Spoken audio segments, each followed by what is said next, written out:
Do not be distracted by Russia's announcement on Sunday of a troop withdrawal from the Ukrainian border. It may appear that Moscow is signaling, ahead of the just-announced US-Russia talks early next year, that it favors a diplomatic approach to resolving the current standoff with the US and NATO over Ukraine. But in all likelihood, it is just a ruse. There is a more than 50% chance that Putin will attack Ukraine in the coming weeks, regardless of the outcome of another round talks between Moscow and Washington planned for January 10 through 13. Removing 10,000 troops from the region is more likely a redeployment rather than an actual withdrawal, and does little to downgrade Russia's battle-ready status. Putin has amassed up to 175,000 troops and a formidable arsenal of combat hardware in the area by dialing up and down the war rhetoric and varying the force posture. Putin seeks to confuse Washington about his intentions in order to achieve tactical surprise when he launches his assault. The Russian authoritarian provided justification for striking Ukraine during his speech to his Ministry of Defense and his 4-hour press conference last week.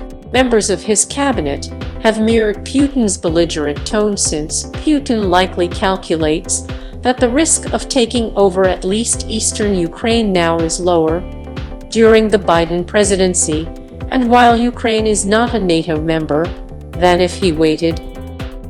In his recent statements, Putin outlined the Kremlin's concerns about Ukraine hosting NATO offensive weapons systems if it becomes a member of the alliance, an outcome Moscow views as an unacceptable threat to Russia's security. On Sunday, Putin's press secretary Dmitry Peskov stated that NATO expansion aimed at incorporating Ukraine, Georgia, and Moldova is a matter of Russia's life or dead.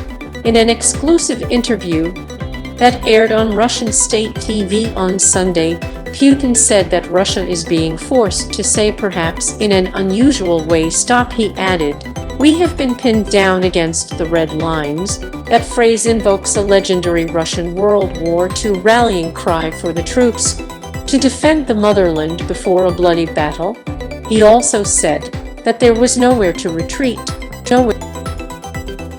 Putin also said last Tuesday that even if Russia's requirements for security guarantees are met, Russia cannot trust US assurances. Washington believes that post-Soviet states, such as Ukraine, have the right to develop as democracies, while Moscow views them as its security buffer and sphere of influence.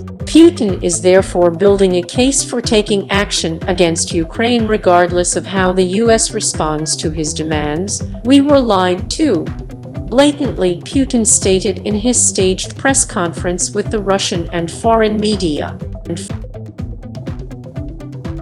He insisted that there were 5 waves of NATO expansion despite US assurances that the alliance will not move closer to Russia even an inch. He said that Russia is fully justified in whatever action it takes because it is defending itself from NATO. He later ruled out any compromises because the US, with its offensive strike weapons, is on Russia's doorstep. Putin stated several times last Tuesday that Ukraine was never a separate country until it became one of the republics of the USSR in 1922, having always decried the USSR collapse. Putin has a visceral Russian nationalist imperial streak and would accept a high risk to achieve his personal ambitions.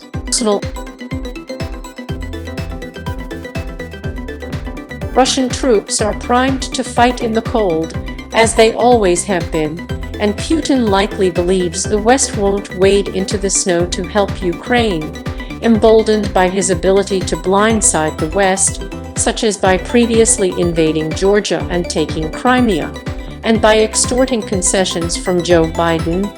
Putin is positioning to outmaneuver Washington.